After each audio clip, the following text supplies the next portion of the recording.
In the 151st year, Demetrius the son of Seleucus set forth from Rome, sailed with a few men to a city by the sea, and there began to reign. As he was entering the royal palace of his fathers, the army seized Antiochus and Lysias to bring them to him.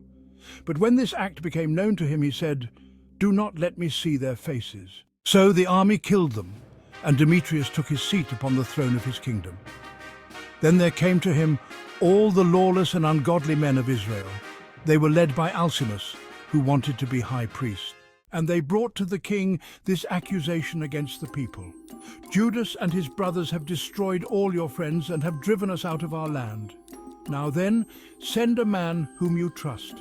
Let him go and see all the ruin which Judas has brought upon us and upon the land of the king, and let him punish them and all who help them." So the king chose Bacchides, one of the king's friends, governor of the province beyond the river. He was a great man in the kingdom and was faithful to the king. And he sent him, and with him the ungodly Alcimus, whom he made high priest. And he commanded him to take vengeance on the sons of Israel. So they marched away and came with a large force into the land of Judah. And he sent messengers to Judas and his brothers with peaceable but treacherous words. But they paid no attention to their words, for they saw that they had come with a large force. Then a group of scribes appeared in a body before Alcimus and Bacchides to ask for just terms. The Hasidians were first among the sons of Israel to seek peace from them, for they said, "A priest of the line of Aaron has come with the army, and he will not harm us." And he spoke peaceable words to them and swore this oath to them, "We will not seek to injure you or your friends." So they trusted him. But he seized 60 of them and killed them in one day. In accordance with the word which was written, "The flesh of thy saints and their blood they poured out round about Jerusalem, and there was none to bury them."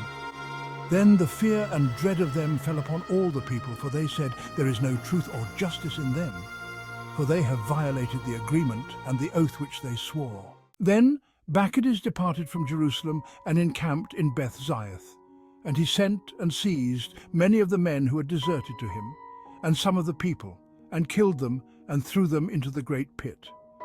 He placed Alcimus in charge of the country and left with him a force to help him. Then Bacchides went back to the king. Alcimus strove for the high priesthood, and all who were troubling their people joined him. They gained control of the land of Judah and did great damage in Israel. And Judas saw all the evil that Alcimus and those with him had done among the sons of Israel. It was more than the Gentiles had done. So Judas went out into all the surrounding parts of Judea and took vengeance on the men who had deserted. And he prevented those in the city from going out into the country. When Alcimus saw that Judas and those with him had grown strong, and realized that he could not withstand them, he returned to the king and brought wicked charges against them.